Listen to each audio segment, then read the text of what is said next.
I love coming to Trouble to start my night. It's important to get to a little bit of trouble before you start the evening. She's a little local celebrity in town.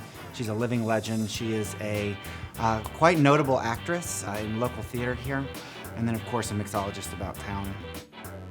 Caitlin, one of the owners, is married to my high school best friend, Ben. We're hanging out, and he was like, so, my wife's opening a bar. I'm like, that's cool. He goes, you want to work there? And I was like, I've already got a job. I'm good. And then it turned into, well, we opened the bar, and we got slammed, and we have no idea what we're doing. Can you please help us? And I was like, okay, you get me one day. I'll come one day and help you. I have been here since that day. My name is Felicia Corbett, and I am the Headmaster of Potions here at Trouble Bar, AKA the beverage director. This is our neighborhood bar, so we enjoy coming here, and Felicia was one of the first bartenders who ever served us, and she and I became pretty fast friends.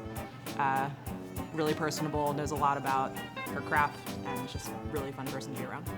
An executive bourbon steward is a certification that you have passed classes for Moonshine University, which totally sounds made up, but it's definitely a real place and a real certification.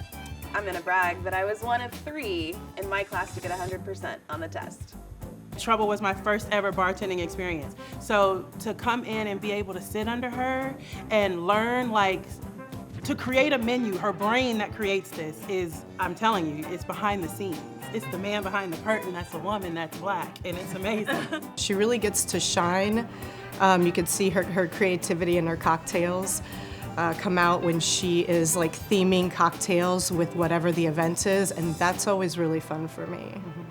This cocktail is on our menu as Wisdom or the Storyteller. So I made an ube syrup using Siscott Tea, which is a locally owned tea shop, and they made a tea with smoky black, I can't ever say the name of it, but I'm gonna butcher it, but Lapsang Souchong tea, tiny marshmallows, tiny chocolate, and a little bit of graham cracker, and it is delicious because ube has kind of like a marshmallowy taste to it. So I do 1.5 ounces of a syrup, and then of course, 1.5 ounces of a delicious whiskey, and then a few dashes of black walnut and orange bitters. Now I'm gonna add my ice.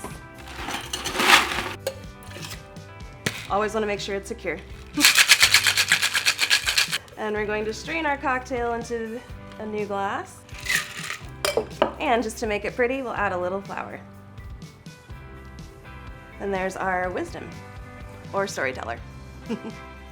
As of late, I've gotten to work with Mattson and Gilman, which is Nicole and Caitlin's other venture besides Trouble Bar.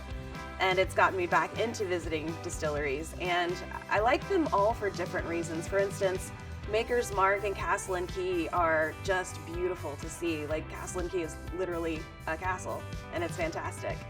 And Maker's Mark, when you get out there, the countryside is just beautiful. I like to go to Buffalo Trace for the history. They have a lot of really cool, different experiences, like the Bourbon Pompeii, which is Colonel E.H. Taylor's, like, actual copper tubs that he used. So it was fascinating to see that. And then some of the local ones are great. Angel's Envy just expanded, and it's a beautiful space. I always liked Michter's and Peerless because those are kind of the forgotten heroes, but they do great work too, so yeah, I like them all for different reasons. Well, I think the thing that makes it important to Kentucky is that it gives us an economic boom. Like, we have people come in just strictly to go visit distilleries. We have people, now that they're here, get interested in the restaurant scene and then Churchill Downs, and we have all of these things once you get here. So I think bourbon is the draw that gets people to Kentucky.